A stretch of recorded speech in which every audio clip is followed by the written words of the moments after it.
Bien, entonces habíamos visto las características generales del potencial de acción.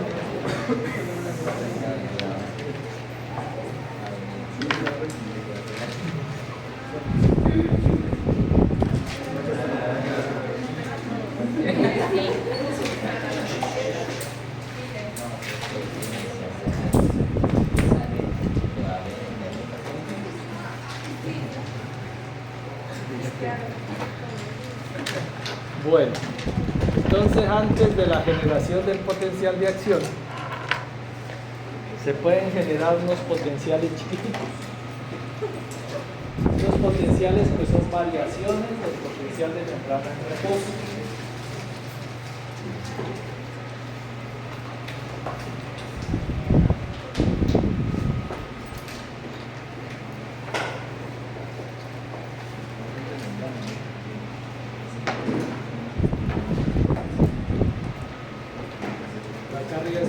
Por acá abajo es negativo y esto se mide en milivoltios. Entonces, por poner un número, menos 70 milivoltios.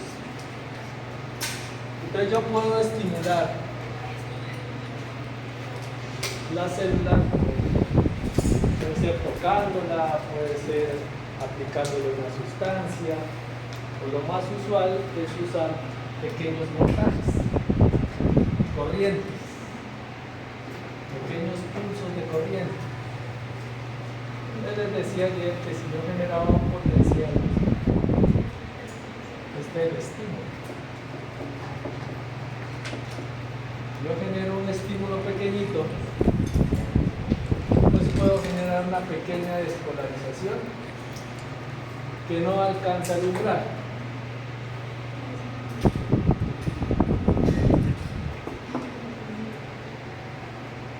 Se llamarán subumbrales. Son potenciales pequeños. Si paso un pulsito de corriente un tantico más grande, pues voy a generar una despolarización chiquitita. Y así sucesivamente hasta que el estímulo es lo suficientemente bueno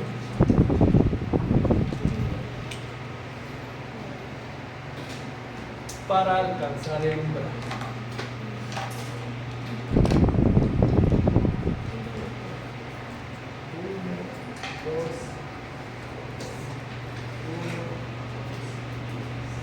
Alcanzando el umbral. Y así lograremos que se despolarice la célula. Esas desviaciones del potencial de membrana hacia arriba llamamos despolarizaciones.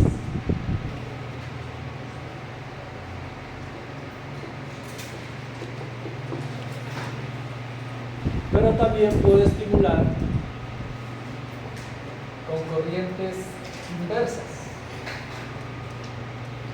en un sentido o en otro. Preguntaban ayer.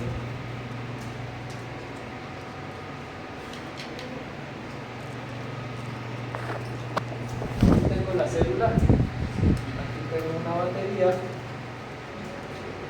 y le puedo pasar un pulso de corriente para estimular. Le paso un pulso de corriente en este sentido, voy a obtener estas despolarizaciones. Pero si volteo la pila, voy a obtener corrientes contrarias. Entonces la estimulación. Y lo que logro acá es una despolarización, un cambio de potencial, pero en el sentido central, hacia abajo. Puedo pasar corrientes más grandes y obtener respuestas más grandes, pero hacia abajo. Se conocen como hiperpolarizaciones. Desde aquí hacia abajo,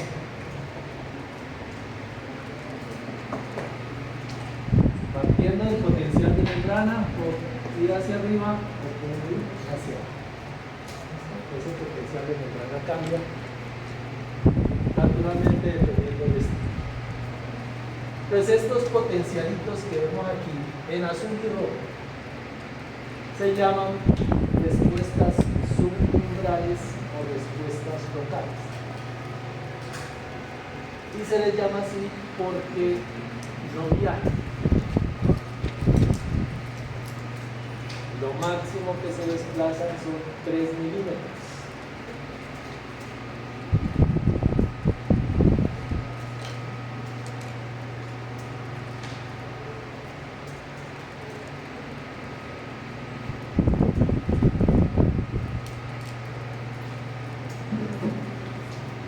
Pues este es el axón de la neurona. Estimulamos la neurona por acá y se produce un potencial subumbral chiquito. Lo mido un poquito más adelante y ya es más pequeño y luego más pequeño y luego más pequeño hasta que desaparece. Lo máximo que se desplaza una respuesta de esas son 3 milímetros. Es decir, se pierde esa información. Son subumbrales. ¿Qué características tienen? Como dice, se pueden despolarizar o hiperpolarizar. Se desvían hacia arriba o hacia abajo. Se propagan poca distancia, como aparece ahí, la que acabo de decir. Son graduales, es decir, a pesar de que son pequeñitos, pueden irse sumando uno a otro hasta alcanzar el umbral. Puedo tener una despolarización, otra. Entonces se van sumando esos potenciales chiquiticos para alcanzar el umbral. Hay sumación. Y no tienen periodo refractario.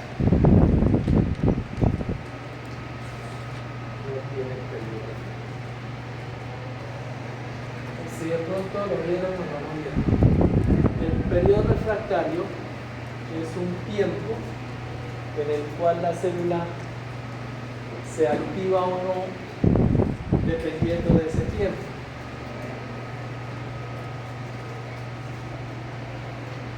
A ver.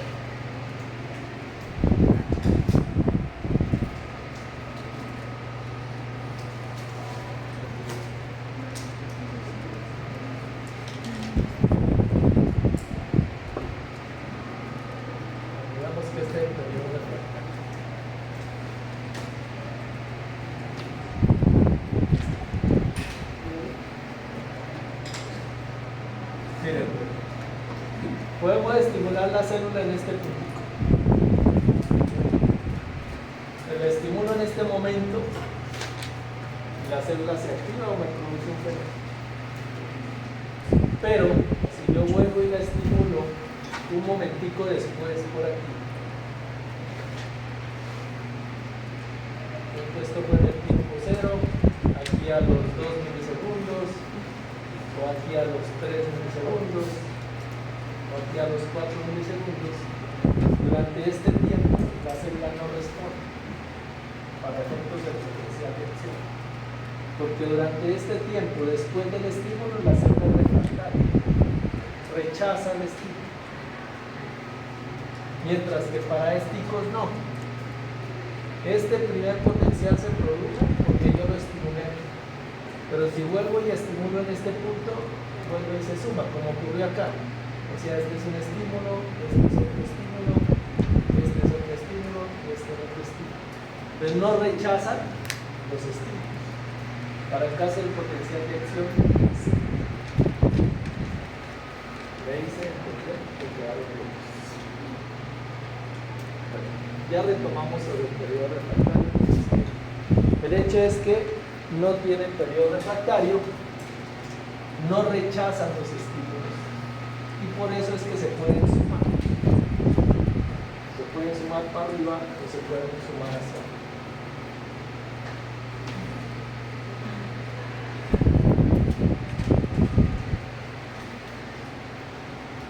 Entonces la suma de estos potenciales chiquitos generará un potencial de acción, como lo vimos algunos ejemplos. Tenemos visto aquí por si acaso se muestra. Esas son las características de los potenciales subumbrales o respuestas locales. son importantes. A pesar de que se desaparecen, se agotan, no viajan, terminan siendo importantes.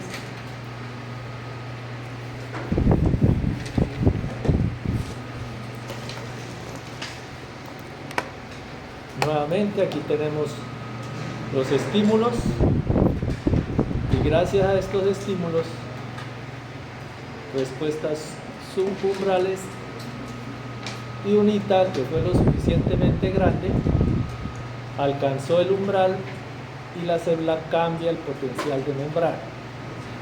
Se va hacia arriba y eso llamamos despolarización. Despolarización. Luego hacemos este camino hasta aquí. Se llama repolarización. Entonces, despolarización, repolarización. Y esta que excede o que se pone por debajo del reposo, hiperpolarización. ¿Sí? Entonces esos son los tres momentos de los potenciales de acción: la despolarización, la repolarización y la hiperpolarización.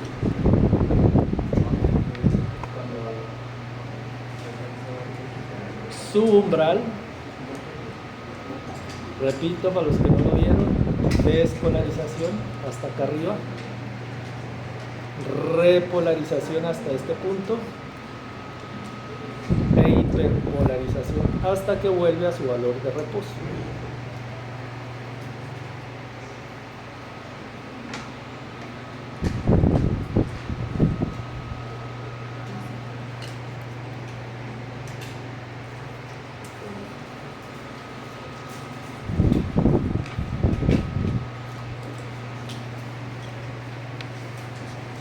Aprovechemos aquí este pedacito. Otra característica del potencial de acción, pues tiene umbral, se despolariza, pero noten ustedes que en reposo la célula es negativa, va subiendo hasta alcanzar el 0 y luego se vuelve positiva. Siempre mencionamos que la célula es negativa cuando está en reposo, luego le estimulamos y esto que es negativo se va volviendo positivo hasta que después la célula es adentro positiva, se vuelve positivo. Nos vamos despolarizando, llegamos al 0 y luego el interior de la célula se vuelve positivo. Este cambio es lo que llamamos inversión del potencial. Antes era negativo y ahora se vuelve positivo.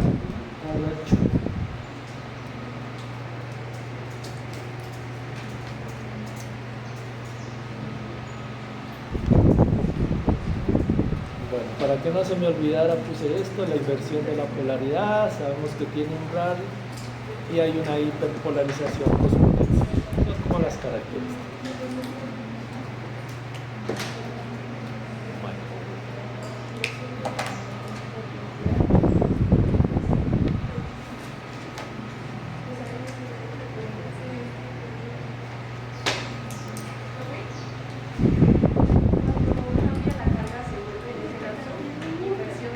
Del potencial. Gracias. Bueno,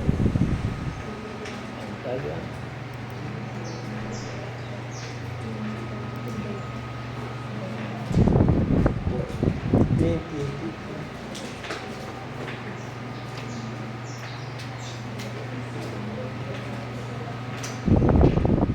Veamos el perfil del potencial de acción.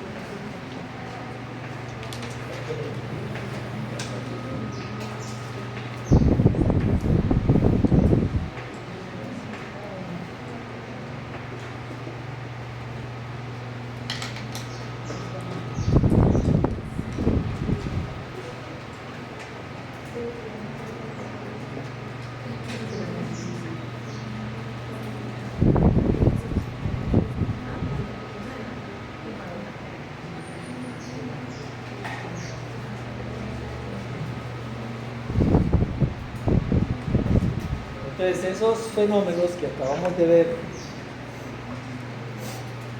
la despolarización, repolarización y la interpolarización, se deben al comportamiento de los iones. Y según cómo se muevan, es que se produce este efecto.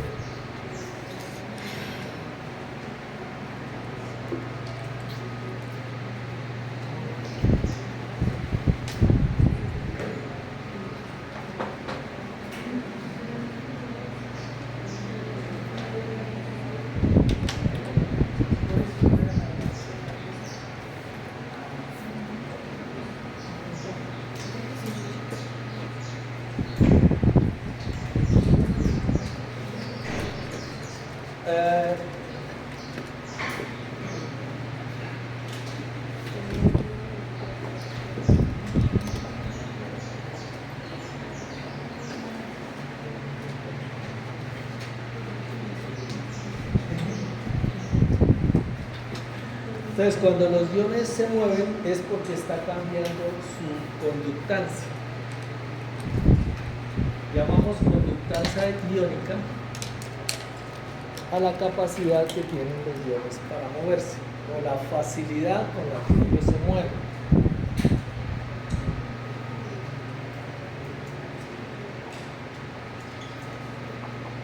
Se representa usualmente con una letra G, conductancia, facilidad para moverse.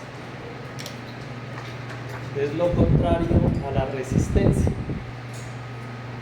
La resistencia es la dificultad para moverse. La conductancia es la facilidad para moverse.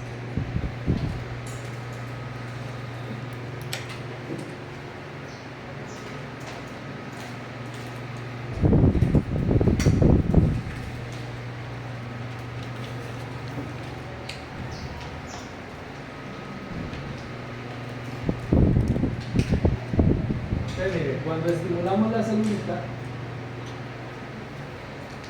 ese estímulo genera cambios en la permeabilidad que llevan a abrir canales. En este caso se abren canales de sodio. El sodio está más concentrado afuera que adentro. Entonces, ¿qué hace cuando abrimos las puertas?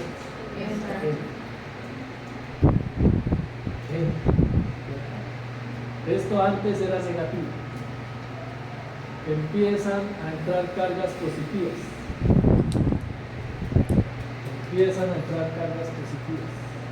Voy a pintar aquí la conductancia para el sodio.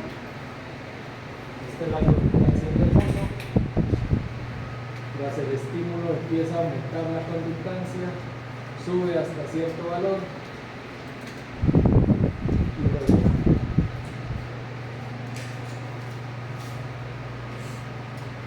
eso que aparece en rojito es la conductancia. En un inicio empieza a moverse fácilmente y luego eso empieza a bajar hasta este punto. Esto es lo que llamamos la conductancia para eso.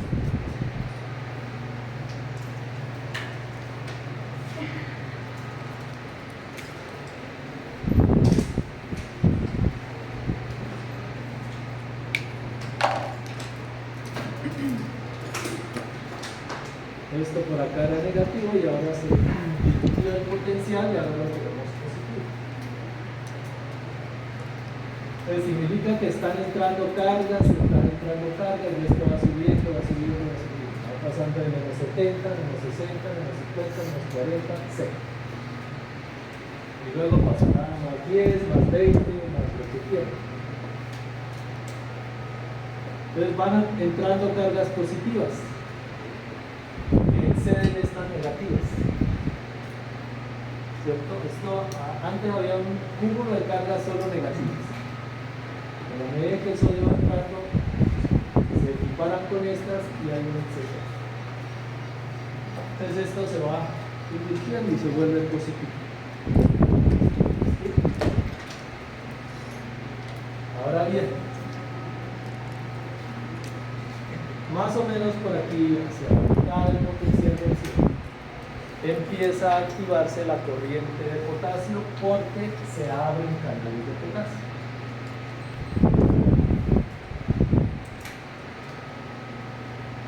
¿Dónde está más concentrado el potasio?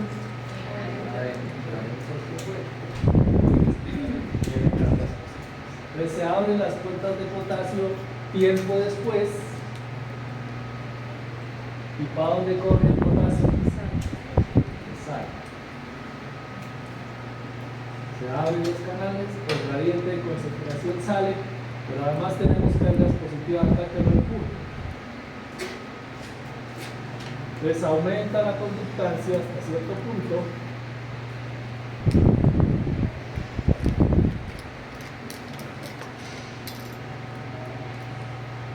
Y luego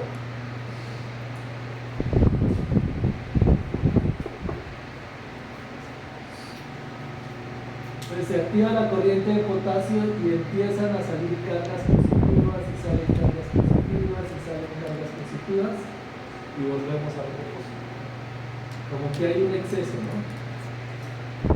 Están saliendo cargas positivas, salen cargas positivas, salen cargas positivas. ¿Por qué están saliendo? Por un lado, disminuye la entrada de sodio y por otro lado, aumenta la salida de potasio. Y luego hay un exceso y vuelve a subir. ¿Listo? Entonces va a aplicar aquí ese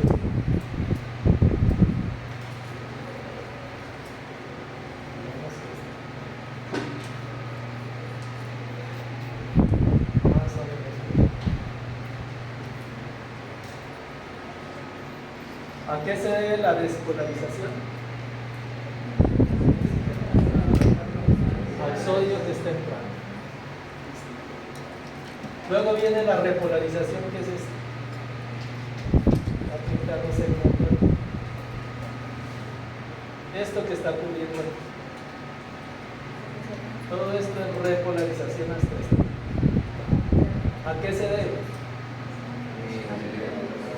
Primero, disminuye la entrada de sodio. Esto se va haciendo más chiquito. Disminuye la entrada de sodio, lo que pide el potencial hacia abajo. Pero además, está esto. Además, está saliendo potasio. Están saliendo cargas positivas. Luego, como que sigue saliendo potasio, sigue saliendo, luego disminuye el potasio. Porque genera la polarización. ¿Sí? Entonces tenemos tres segmentos aquí: el de la despolarización, el de la repolarización, en el cual participa esta caída y este aumento, y finalmente la hiperpolarización, porque la conductancia al potasio se mantiene, es decir, sigue saliendo potasio, realmente desaparece.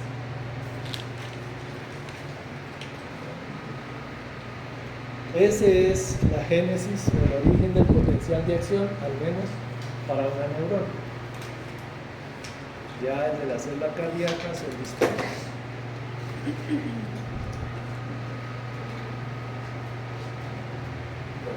Cáncer, catarro, potencial.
Salva aquí.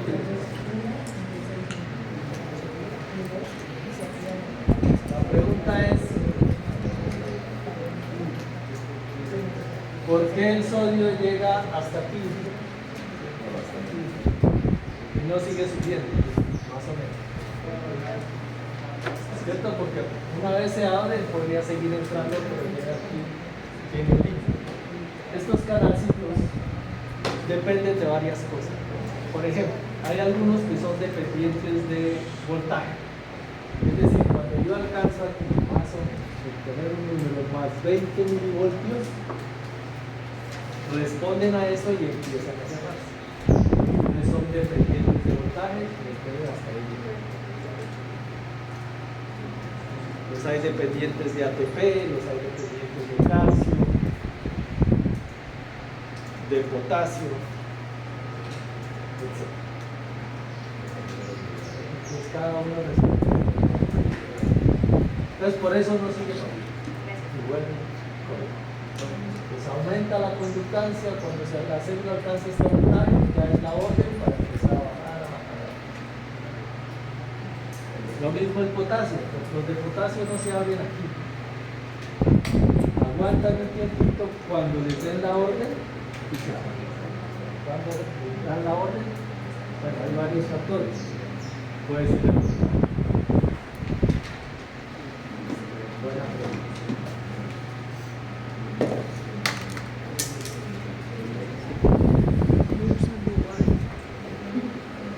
Súmele este otro aspecto. Esto se volvió muy positivo acá cuando se invirtió el potencial. Muy positivo. Entonces, ¿qué pasó? Acumulamos muchas cargas positivas aquí. Y el sodio tiene carga positiva y quiere entrar. Pero como hay tanto positivo, Se revela. si ven que todo el cuento que les hemos echado ahí sirve, todo va como de la mano.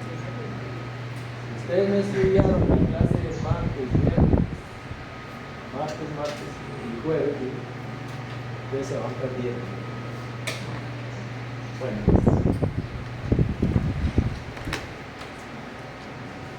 esto no es difícil.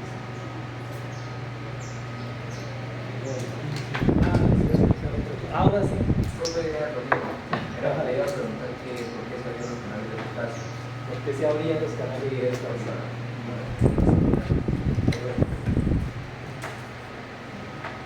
Yo les decía que los potenciales locales son potenciales chiquitos que se pueden sumar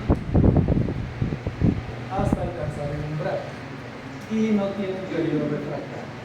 Entonces, miren, aquí producimos un potencial de acción gracias a este estímulo que ocurrió en este momento C.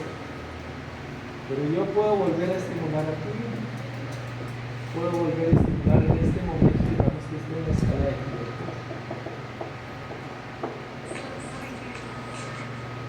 Lo estimulo por aquí, aquí.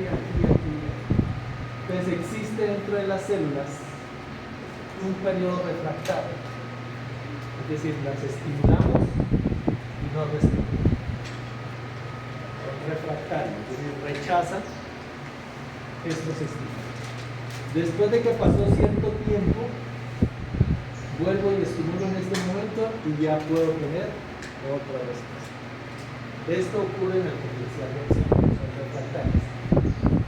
Pero estos no son refractarios, son chiquitos, pero no son refractarios. Si fueran refractarios no se podrían sumar.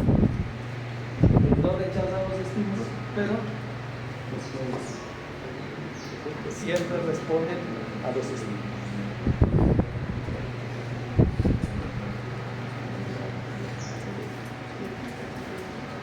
Y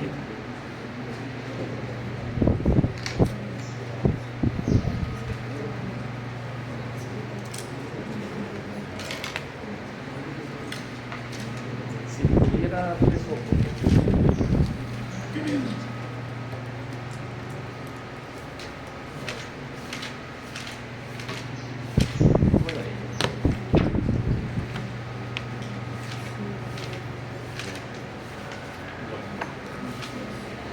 este muñequito está mostrando cómo se conduce el potencial de acción.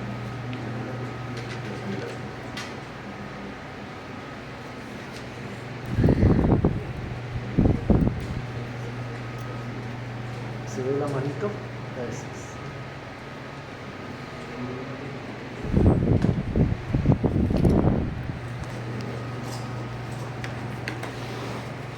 Yo no sé por qué queda mirar para allá atrás.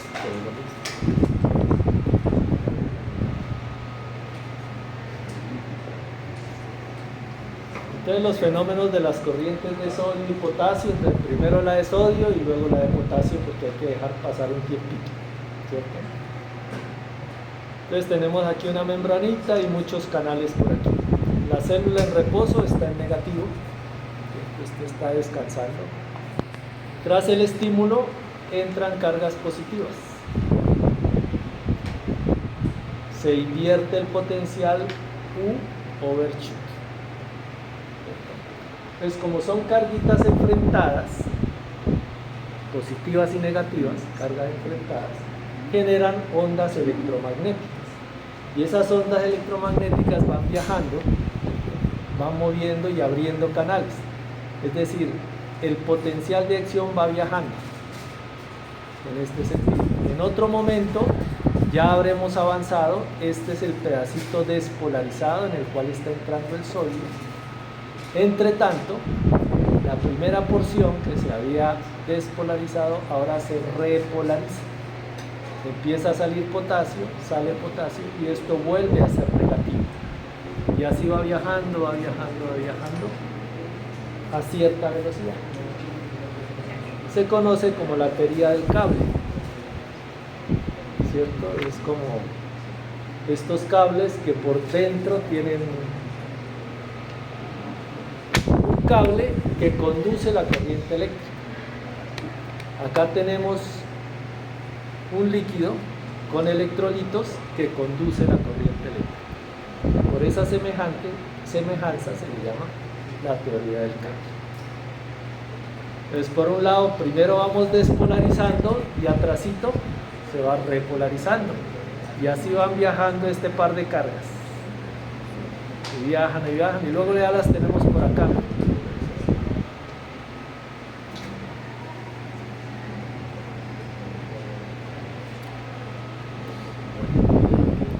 Y hasta que al final vuelve al reposo. Y tenemos otro mecanismo de conducción que es esta conducción saltatoria.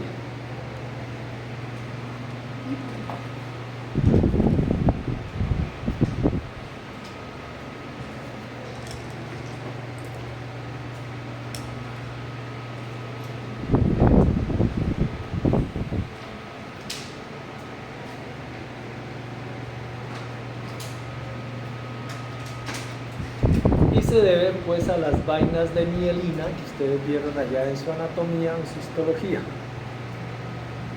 y los nódulos de Ranvier, ¿así es que llamaban? ¿Sí? Entonces resulta que para este caso pues tenemos estos espacios aquí y entonces la señal no viaja de forma continua, sino que va saltando punto a punto. Aquí el interior está positivo, es decir, se está despolarizando, pero aquí pues tenemos unas sobrecapas de membrana que digamos no permiten la continuidad del proceso. Sin embargo, gracias a esas onditas electromagnéticas que se están produciendo, logramos estimular este siguiente espacio de aquí. Y la señal va viajando a saltos, a brinquitos. Y se conoce como conducción saltatoria.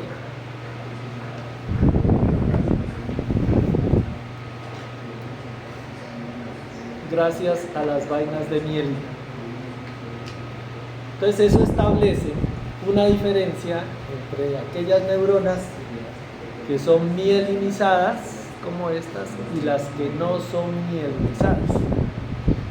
Esta conducción saltatoria es más rápida, más veloz. Más rápida, más veloz.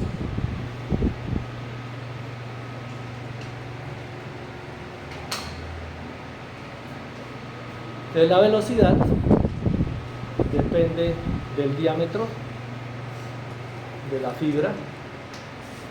Aquellas que son más gruesitas, ustedes comparan, digamos que estos son diámetros pequeños y acá diámetros altos, y represento aquí la velocidad de conducción. Aquellas que son más delgadas tienen velocidades más pequeñas, y aquellas que tienen diámetros más grandes conducen más rápido. Pues la velocidad de conducción depende, uno, de la presencia de mielina, y la otra del diámetro de la fibra. Luego que las que son más grandecitas viajan a más velocidad. Esta es la representación del cambio de diámetro de una fibra amielínica, y esta de una mielinizada, con mielina delgaditas o con mielina gruesas. ¿Listo? Esas son las características del potencial de acción, cómo se produce, cuáles son las corrientes y de los factores de los cuales depende la velocidad.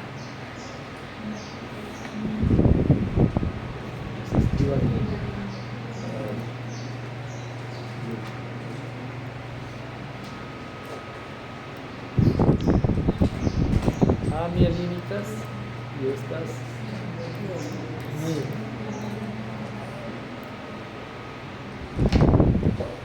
Este es para este y estas son las ami.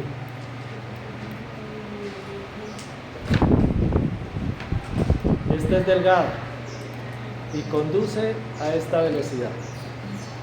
Esta es amielínica gruesa, con mayor diámetro, conduce a esta velocidad.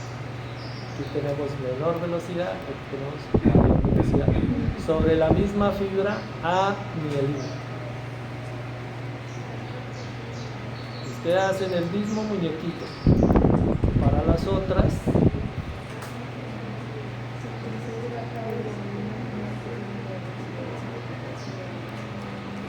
Esta es mielínica chiquita y esta es una mielínica grande.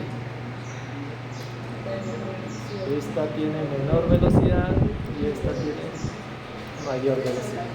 ¿Sí? Por eso es importante la gráfica. Es más fácil recordar una gráfica que todo un texto ahí. Ahí perdonan la letra, pero con el ratón es difícil. Bueno. Steve.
Bueno, la sinapsis es el mecanismo a través del cual pues, se comunican las células entre sí.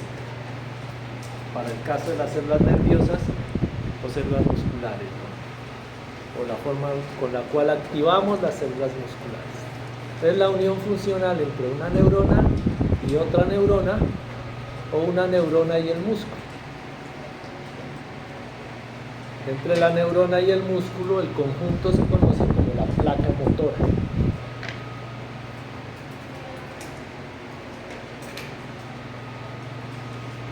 Para el caso de las neuronas, dependiendo del par que se esté uniendo, serán axodendrítica, entre un par de axones, axosomática, entre el axoma y el cuerpo neuronal, somatosomática, entre dos cuerpos neuronales, entre dos axones, o entre dendritas. Aquí están los ejemplitos, pues, para que los recuerden.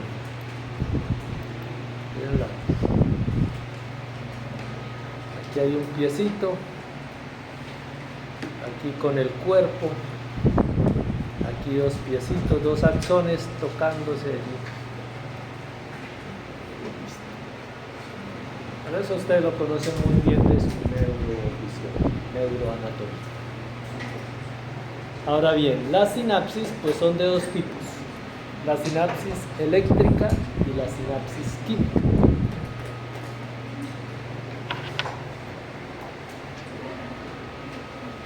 Las eléctricas las encontramos en músculo liso, cardíaco, en el cerebro, en el tracto digestivo.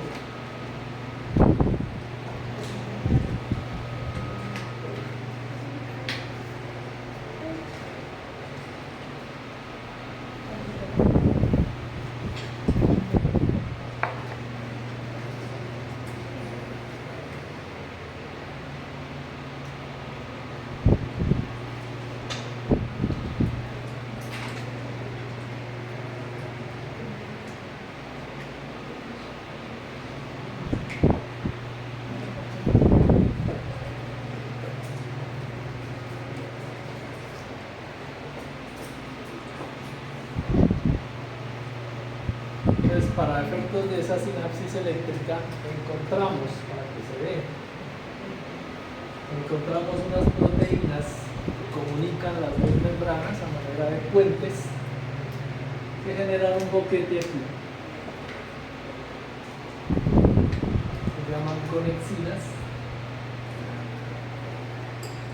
que comunican pues los citosoles entre una neurona y otra, lo que facilita la comunicación en un sentido. Entonces el potencial de acción viaja a lo largo de ellas, y estas pueden ir en ese sentido, pero también pueden unir un potencial de acción por la otra vía.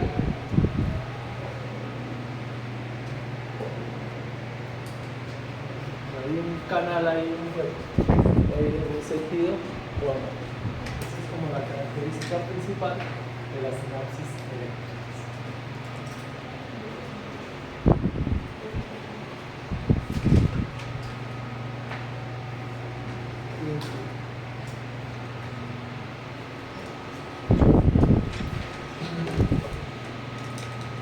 Esta neurona no es la que está antes de la sinapsis, se llama presináptica, y la que está después se llama postsináptica. Si se invierte la señal, pues se va a encontrar presináptica y postsináptica. Aquí tengo otro momentito también de una vez.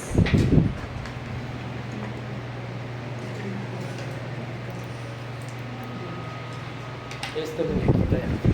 Aquí está la neurona presináptica y acá la postsináptica.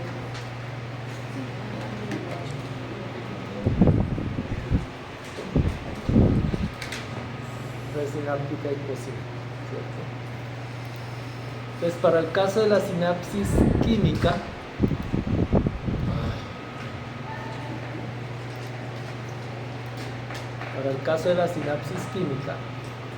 pues hay una liberación de una sustancia que conocemos como neurotransmisor o ligando.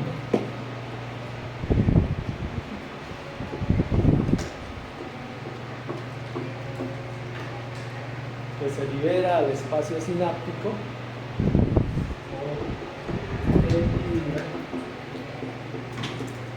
sináptico.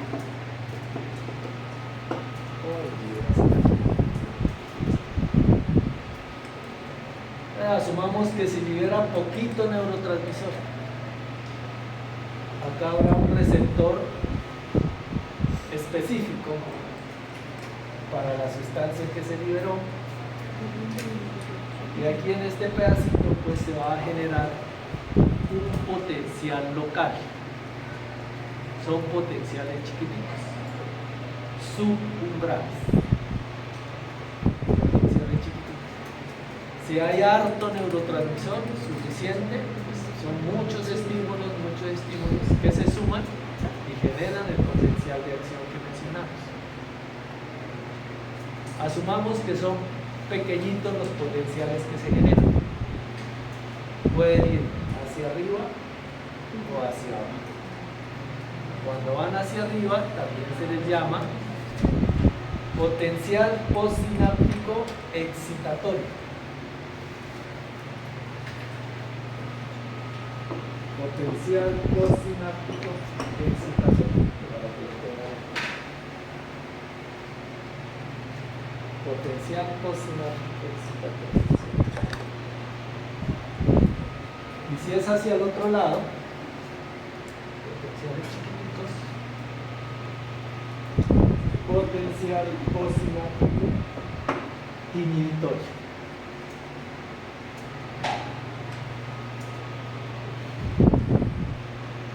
¿Cuál respuesta se ve aquí?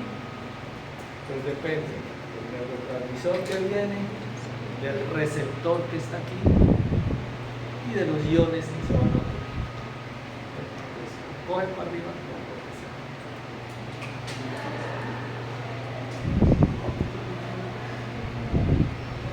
Potencial de acción aquí y potencial de acción de allá, igualitos conservando la amplitud.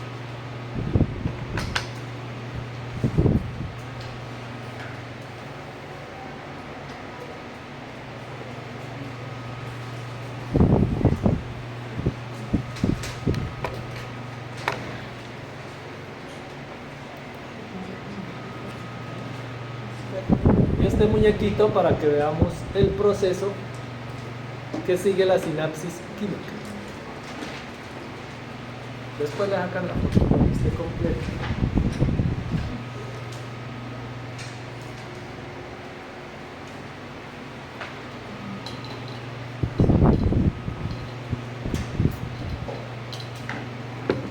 Características que ustedes conocen, pues esta es la membrana celular.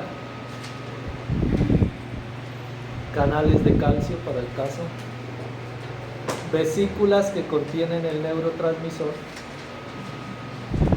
por exocitosis, que ya lo vimos, se libera el neurotransmisor a la hendidura sináptica y por acá tenemos receptores.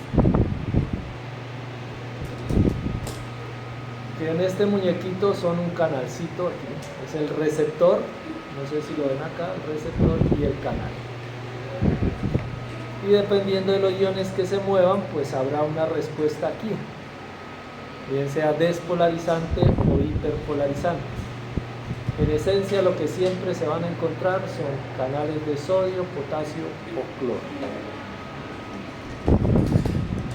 Si entra sodio, descargas positivas se despolarizan.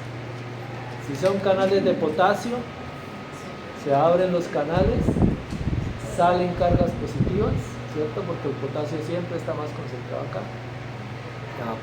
Y si es el cloro, entran cargas negativas y se hiperpolariza. Entonces el potencial de acción viene viajando. Ese viaje abre canales de calcio, entra calcio a la célula y el calcio se encuentra con una proteína que está allí, que se llama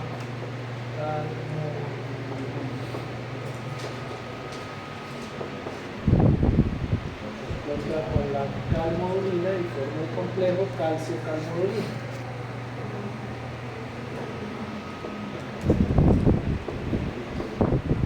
Este complejo activa una proteína quinasa.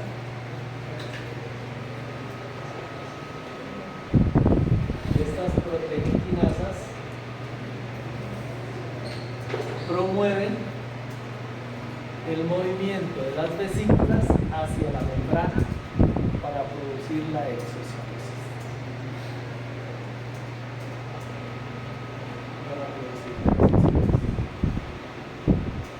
Y luego se encontrará pues, el neurotransmisor con el receptor. La calmodulina está dentro de la célula. Está en el citosol. Y ingresa el calcio y se une. El calcio que entró se une con la calmodulina Y activa la proteína quinasa. Esta proteína quinasa hace que las vesículas se vayan hacia la membrana. Profe, el potasio en este caso, al abrirse los canales de potasio, sería inhibidores. Si se abren canales de potasio acá, sale potasio, se pierden cargas positivas y se pierden y van quedando las negativas acá. Entonces, las células se inhiben.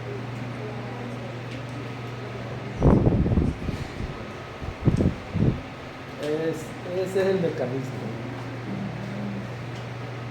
Entrada de calcio, y aquí en este muñequito tenemos el receptor que abre el canal. En este caso, miren, toda la molécula es receptor y canal, están junticos, el mismo receptor, pero puede darse el caso de que el receptor no esté aquí, sino que está más lejos del canal. El receptor aquí, pero el canal está lejos. Cuando eso ocurre, la información debe pasarse a través de mensajeros, a través de WhatsApp, más o menos. Listo. Se libera el neurotransmisor y pues, ahí está el resumen. Se genera el potencial de acción, se abren canales de calcio, se forma el complejo, se activa la proteína quinasa, la exocitosis y viene la actividad de los canales. Y al final lo que generamos son potenciales postsinápticos excitatorios o inhibitorios.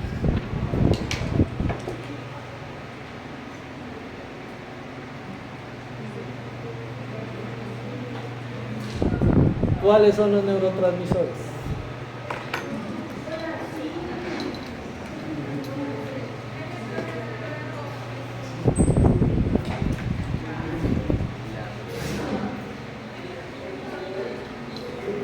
¿Cómo vamos con los grupos? ¿Ya se organizaron? ¿Ya saben quién va con quién? Por favor, organícense en grupitos de máximo 4. Con los nombres completos. Me van pasando la hojita, pues yo la digito.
Ya le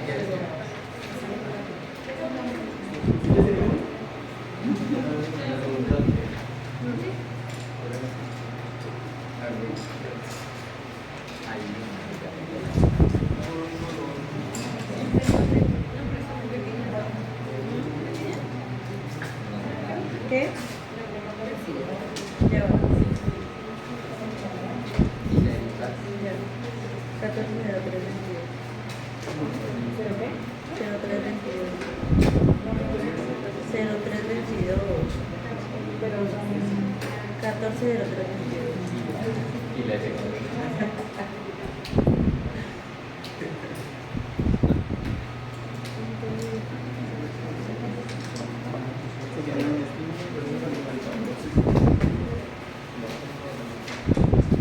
Por eso yo no lo veo mucho. En la mesa.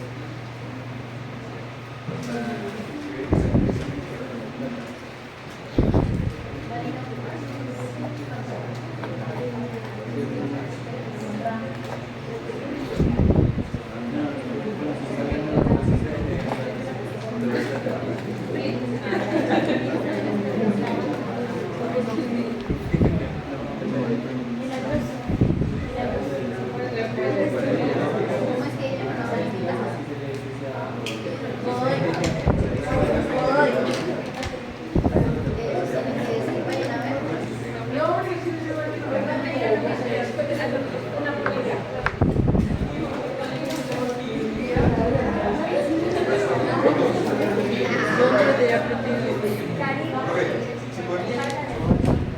Se puede más mejor. ¿No?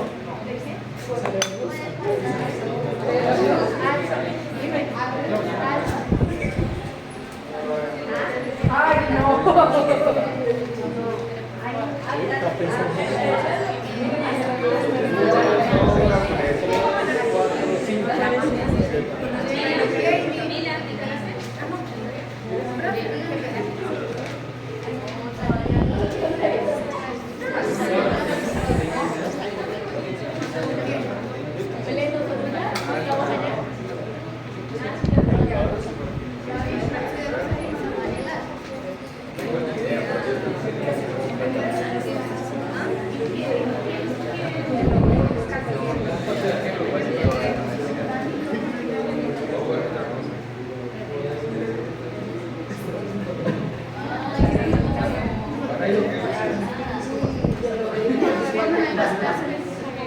¿Van a ir?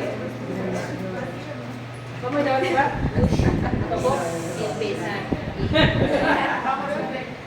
Vamos ya, la vida está para disfrutar. No importa. Trabajar en dormir. De verdad. Pero ustedes vienen a ver un día.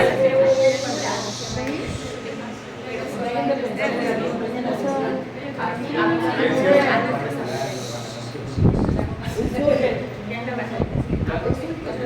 Ya pasaron los sábados, no jodas.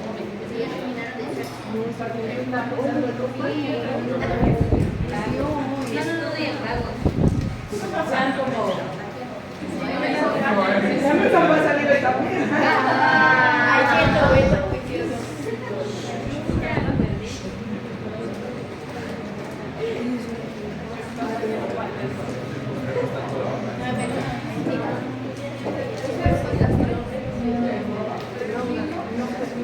pues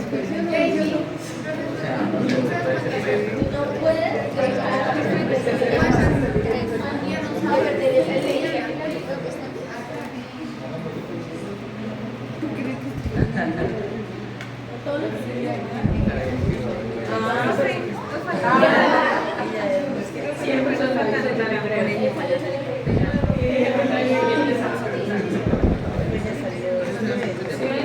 háganle caso a la después de cuando dice la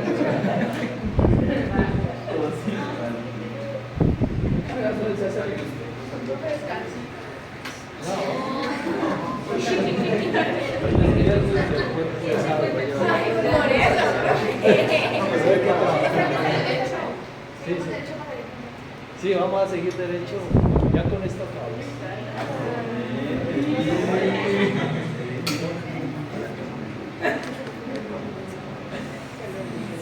¿Ya se acabaron los libros?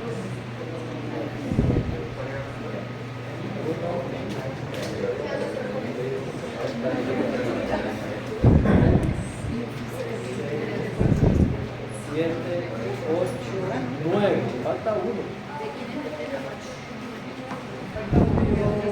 Que sean 10.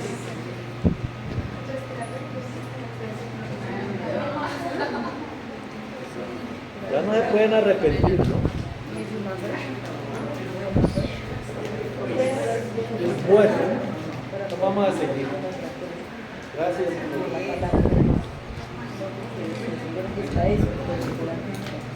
Entonces la comunicación se hace, para el caso de la sinapsis química, usando neurotransmisores ligandos. Sustancias que ustedes seguramente ya conocen de su química, van a conocer con la bioquímica. ¿No la ven ahora en tercero? No, yo no. Ustedes ya la vieron. Y hay otros grupos que la ven a la par en tercero. Bueno.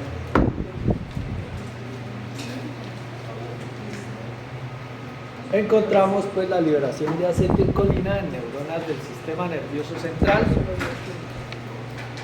y las neuronas somáticas, que son las que entran en contacto con el músculo y nos ponen en movimiento. Ahí vamos a encontrar. Mirad. Antes de hablar de eso, hablemos de los canales. Entonces les decía hace un momentico que tenemos canales que son el mismo receptor, son la misma estructura, la misma molécula. Le llega el neurotransmisor y abre o cierra el canal, dependiendo de su naturaleza. Pero son la misma estructura. Pero tenemos otros canales que no están lejos del receptor. El receptor está ubicado por acá y entonces para comunicarse pues le manda un WhatsApp y le dice abras y cierras a través de un mecanismo de comunicación civil. Entre paréntesis antes de arrancar. Con esa salvedad empezamos a hablar de la acetilcolina, que actúa sobre receptores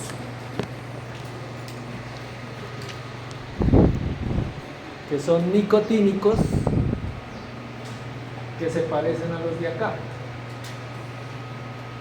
Nicotínicos. Es decir, el canal y el receptor son la misma cosa. Y también actúa a través de canales muscarínicos, que son como los del lado de allá. ¿Listo? Los nicotínicos los encontramos en la placa motora, en la médula suprarrenal, en los ganglios. Y se llaman nicotínicos porque en el laboratorio se encontró que se podían estimular con nicotina. Pongámosles nicotínicos. Y estos receptores muscarínicos, también por analogía, se estimulaban con una sustancia llamada muscarina y le llamaron muscarínicos. ¿Dónde los vamos a encontrar? Tubo digestivo, vejiga, bronquios. Y órganos.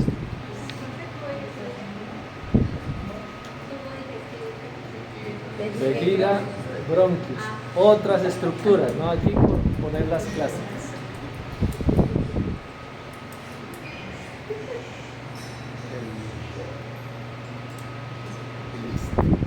Entonces estamos hablando de la acetilcolina y de sus receptores. Los receptores para acetilcolina son estos dos tipos, nicotínicos y muscarínicos.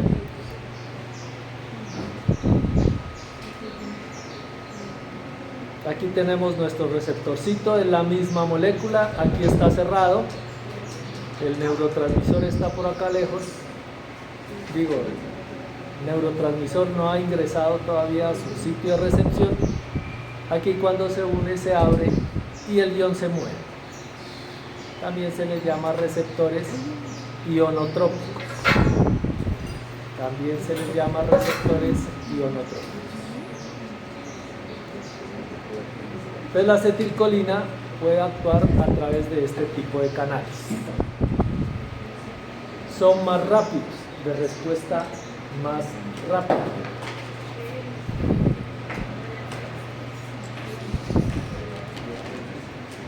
Pero también la acetilcolina puede actuar a través de un mediador. Aquí tenemos el receptor, aquí está la acetilcolina, esta es la membrana celular y por acá lejos está el canal. Son canales que actúan a través de intermediarios y el clásico es la proteína.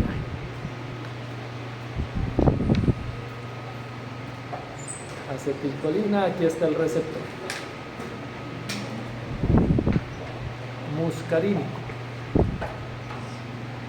Lo que voy a describir aquí es uno pues de los casos de la comunicación que debe existir entre este receptor y este canal. La proteína G tiene 3 subunidades: alfa, beta y gamma. Son 3 pedacitos, 3 dominios. Cuando se estimula la proteína, ella se fractura o se cliva. Se fractura en 2 pedazos: la subunidad alfa y las subunidades beta gamma. Se puede partir en 2 pedazos. Se parte en 2 pedacitos. Esta es la subunidad alfa y los otros 2 beta gamma. ¿Listo? Pues llegó la acetilcolina, lo recibe su receptor, el receptor fractura la proteína G y para este caso vamos a liberar aquí la subunidad alfa que interactúa con la siguiente molécula que es la adenilciclasa.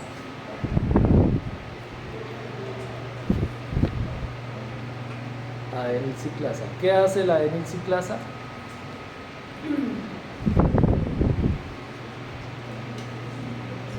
Convierte ATP en AMP cíclico. El AMP cíclico activa una proteína quinasa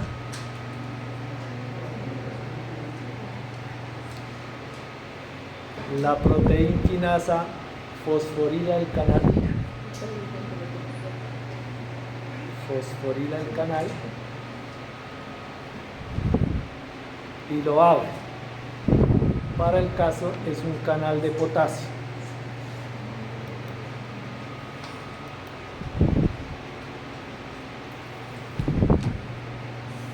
Entonces, ¿qué le pasa al potasio? ¿Qué le pasa?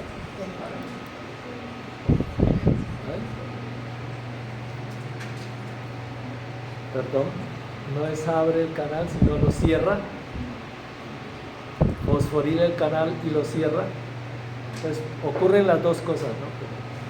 Pero iba a ir por otro lado. Cierra el canal y al cerrarse el canal, la célula se despolariza y genera potenciales posinápticos excitatorios.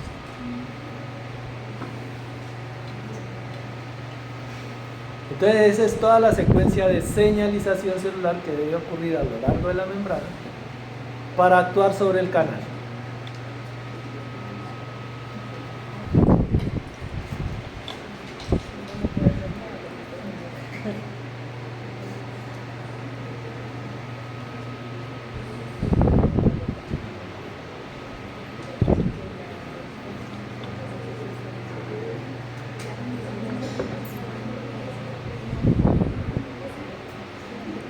Entonces tenemos la subunidad alfa que activa la adenilciclasa, convierte el ATP en AMP cíclico, se activa la proteína quinasa, fosforilamos el canal y para el caso cuando actúa la subunidad alfa estamos cerrando el canal.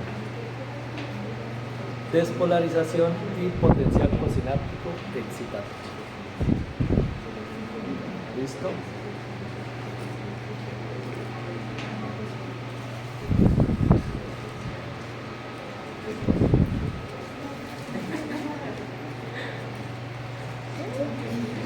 Miren, quien está actuando aquí es la acetilcolina y desencadenó este mecanismo porque actuó la proteína, la subunidad alfa. Pero cuando quien actúa son las unidades beta gamma sobre el canal que está aquí, se bloquea toda esta reacción.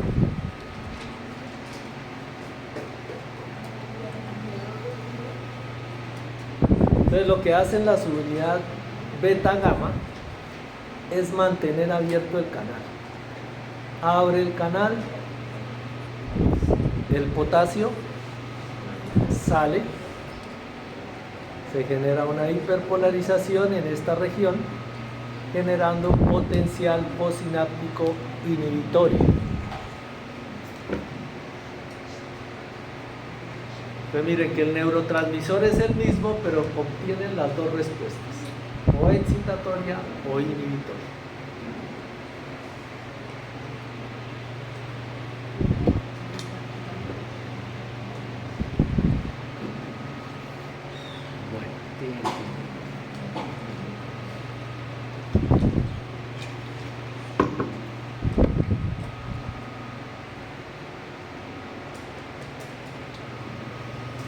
Entonces, mientras esté la acetilcolina actuando sobre el receptor, pues se da la respuesta y se mantiene en el tiempo. ¿Quién frena el proceso? Para el caso de la acetilcolina, una enzima que se llama acetilcolinesterasa.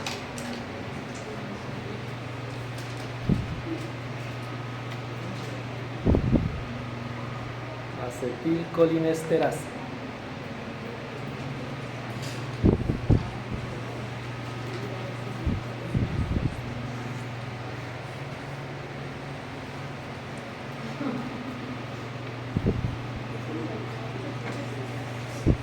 No sé si alcanzan a ver allá atrás.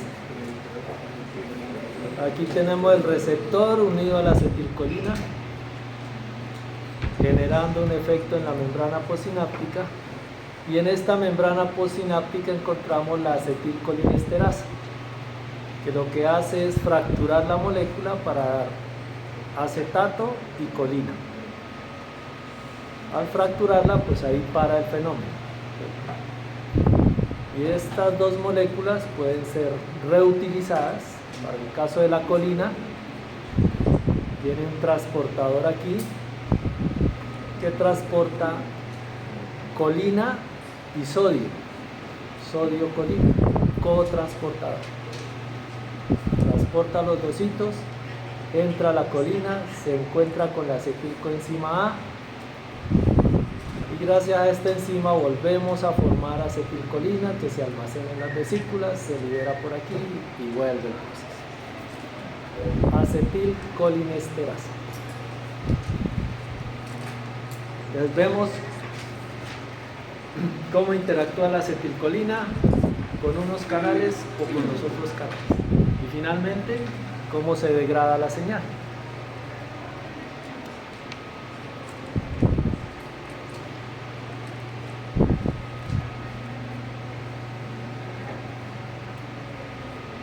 Listo.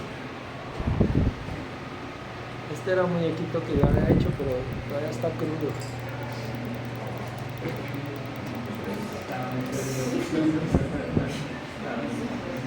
Está crudo. Bueno. Los otros neurotransmisores, 1, 2, 3, 4, 5, que ya los conocen de su bioquímica y qué tales, los van a desarrollar por grupos.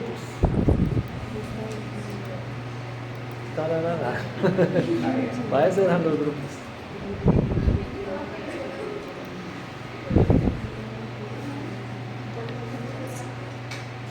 Pero yo creo que eso lo dejamos como para el martes. Les dejamos neurotransmisores. Sí, para que vayan moliendo acetilcolina y tal.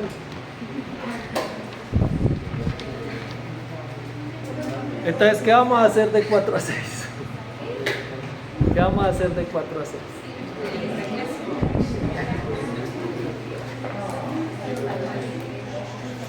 Ir a pasar la clase. No, es en serio.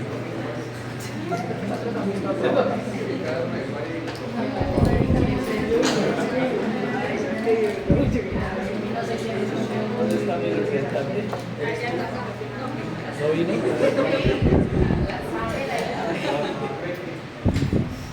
Bueno, entonces miren, todos los conceptos que hemos visto hasta ahora de alguna manera tienen aplicación. Entonces este tallercito es como de aplicación y de redondear las cosas que hemos visto. ¿Sí? El transporte activo, el transporte pasivo, todo eso tiene algún tipo de aplicación. Son cosas sencillas, cálculos sencillos, fáciles, que yo sé que ustedes van a hacer en una tarde, pero que les va a permitir ver la utilidad de toda esta carreta que hemos visto hasta ahora. Entonces, esto es para estudio independiente, no hay que entregar. Bueno, eso por un lado. Yo creo que el lunes vemos